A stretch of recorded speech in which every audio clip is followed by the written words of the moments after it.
I get an email from, which I showed you last night.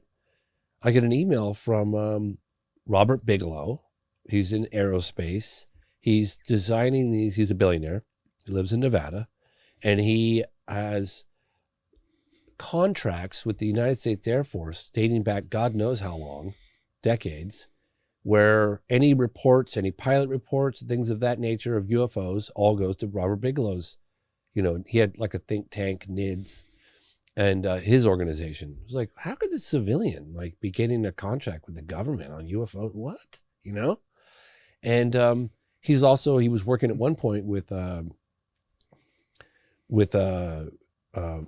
Tesla, Elon Musk, with, I guess he was trying to use Elon Musk's rockets to put his habitable, inflatable zones up into space because they're lightweight. Oh, really? Anyway, I'm not sure whatever happened with that effort, but in any case, he's a high profile guy. He was on 60 Minutes.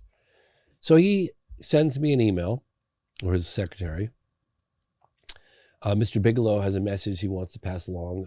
He watched your film, I Know What I Saw, and he wants to congratulate you on a job well done. And I was like, damn, Bigelow reached out to me? Like, Robert Bigelow.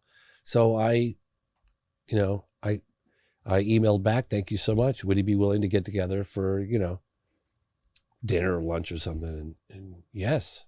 So I was like, well, I'm going to go meet Bigelow. Why not? Right? I mean, the guy is like, he's gotten all the contracts. Now, what was really funny was, I didn't realize this till later, Robert Bigelow at the time was actually, and I'm convinced of this, he was fishing to see what my next move was going to be. He wanted to know what I was up to, because he was asking me like, oh, what's your next thing? Maybe I'd finance it. He just wanted to know. He wasn't going to finance anything I wanted to do. He just wanted to know, and I'm pretty sure of that. But I said to him at one point, I was like, well, whose side are you on?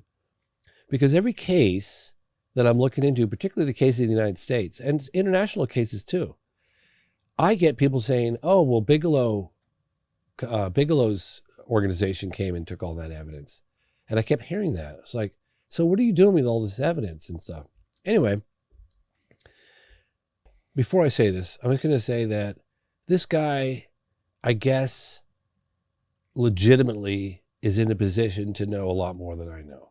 Okay. Particularly at that time. He had the government contracts. He had the contacts. He had the intellectual heavyweights in the scientific community all working for him. This guy definitely knows a lot. No question. And so he says, James, do you understand the implications of disclosure? And I said, I'm not really giving it too much thought. Why? He goes, meaning the implications of disclosure. If this story really came out. Okay. I just need to really emphasize this to everybody out there so you understand what I'm telling you. I'm not saying I believe what I'm about to tell you, okay? I need to see more evidence. I'm not saying I don't believe it, right? But I don't just believe something because someone told me that. I need to see supporting evidence. I need to hear testimony. I need a lot more. What's taken me as long as it has with all the other cases that I investigate. I don't just like believe a case. Okay, so Robert Bigelow said to me, they're walking among us. I said, what do you mean they're walking among us? He said, they're walking among us. They live right here, kind of thing. So again, I'm looking at him going,